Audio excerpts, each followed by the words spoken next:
was just thinking, Jared, a moment ago, how would you like to have been young Scott, 17 years of age, and going to bed last night and knowing that you were going to stand Jakovich tonight at the MCG? Fletcher's kick is high. Contest has got to be good. Well done, McLean. Terrific stuff, but he's beaten just by numbers. Matthew Phoebe Obbs, tackled by Leslie, and Obbs didn't have the football. You can see the umpire there in the foreground indicating just that. So Obbs has it about 65 metres from the Melbourne goal. Goes short, Jakovich the target, strong hands. Danger period for Brisbane, isn't it? They've held and held and held, and suddenly the gates might open for the Demons. Well, Melbourne did that well, opening up the space there for Alan Jakovich to lead in. The problem for Brisbane at the moment is through the middle of the ground. You'll see here there's no help for young Scott, and this is a soda for Jakovich. But the Bears must get the ball from over their half-forward line because they've got their better players, Alistair Lynch and Roger Merritt, getting cold down in the full forward line. The average is 4.5. The great men like Lockett and Dunstall got 4.8 per match. Jakovich, good-looking kick. It's a goal. Steins and White. Steins goes early, tries to get a left hand. Viney couldn't crash through. Obbs excellent in the crunch as normal. Handball by Schwartz, good to Phoebe. Phoebe away to Viney. And Viney backs himself, gets around onto that favoured right foot, good kick. Plenty of space there for Alan Jakovich. And he's marked on his chest about 40 metres out on about a 45-degree angle. And a great breakaway from Todd Viney. And an excellent pass. Perhaps in the pass, his kicking has led a little bit to be desired, but not on that occasion. Pinpoint accuracy, setting up Alan Jakovich.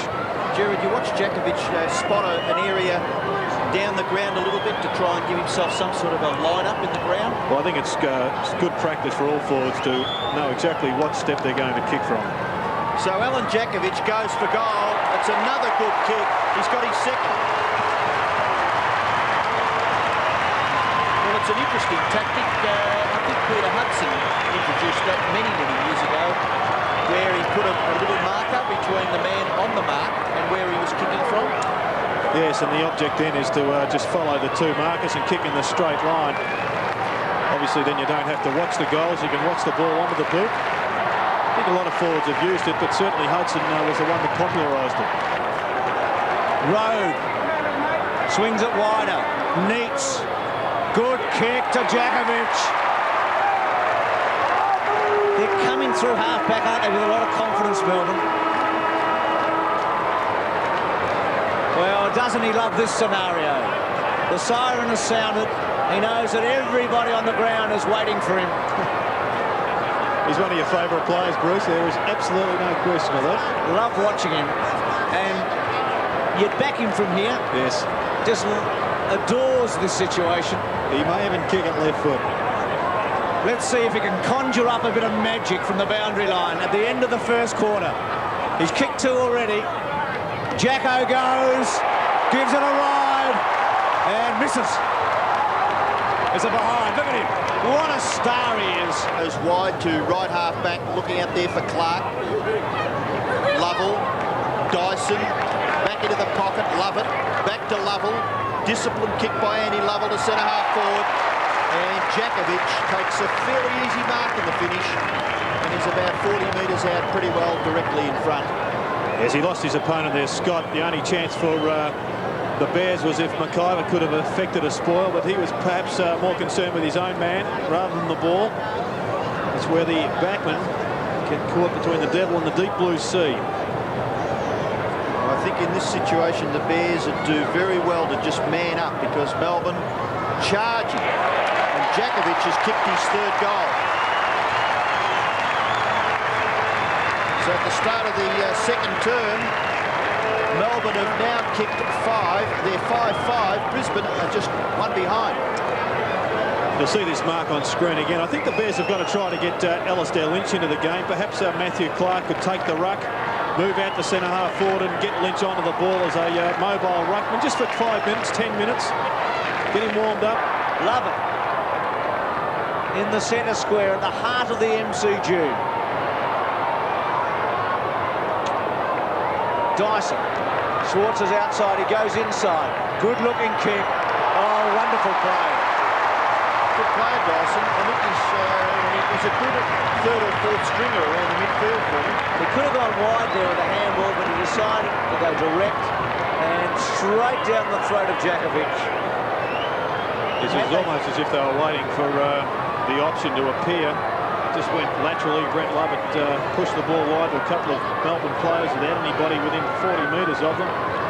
This will take him to the top of the goal-kicking list so far in this season. He's kicked 3 tonight. Oh, he's a great kick, isn't he? 4 to Jacko.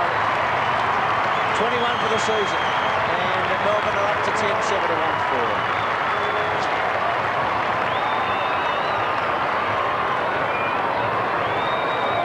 Too easy by Melbourne on this occasion. No pressure from the Bears. And Alan Jakovich appears to be a far more mature player this year.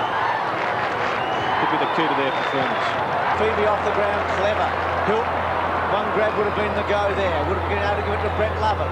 Now an opportunity for for Phoebe, who's run on from 60 metres. Jakovich won out. Did Schwartz get his road in the end? Road back to Jakovich. And Jakovich kicks it, and he's got 5.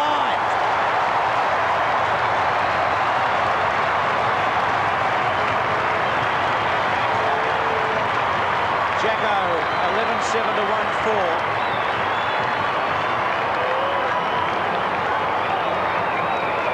63-point margin. And couldn't take anything away from Scott here. The fact was he was outnumbered by the other Melbourne players coming down off the half-forward line to outnumber their opponents. And Jacko, of course, just practising his basketball calls. What does that mean? Travelling. Travelling. Ah, good stuff. Glad you... Well, the footy goes on. We'll work all that out. There's another mark. A great mark this time by Schwartz. And he plays on. Handball in towards the centre. Steins measures it beautifully. Tell you what, for a man who wasn't brought up on this game, Jimmy Steins has got a lot of skill. He finds Sullivan. Sullivan short. Oh, good mark. Well, that could be down the ground, couldn't it? Took the mark and they knocked it out of his hands and then knocked him to the ground. Well, plenty of backmen with fairly tough reputations. I know Terry Wheeler had one. I just think that this boy Scott is going to finish his career with one of the nastiest reputations in the business. Evidently, he's super courageous. In fact, his father won a VC. His late father won a VC in Vietnam. Nothing much in it, though. Well, there's nothing there, but... well, we got the advantage of the replay, haven't we? I suppose when you see that, the umpire was Johnny on the spot. I thought maybe it might have been an infringement, but... Kick 5, Jakovich. Missed a very easy one a couple of minutes ago. Gives that a big hook at the end, but it's a good-looking kick. It's a goal. 6 to Jakovich. It's 12-9 to 2-4. He was 6 to 1, Jakovich, to be the leading goal scorer in this round. And he's on the way. Good hands out in front, Alan Jakovich. And Danny went with just a touch of play acting, looking for that extra 50. Exciting combination, Melbourne, at the moment.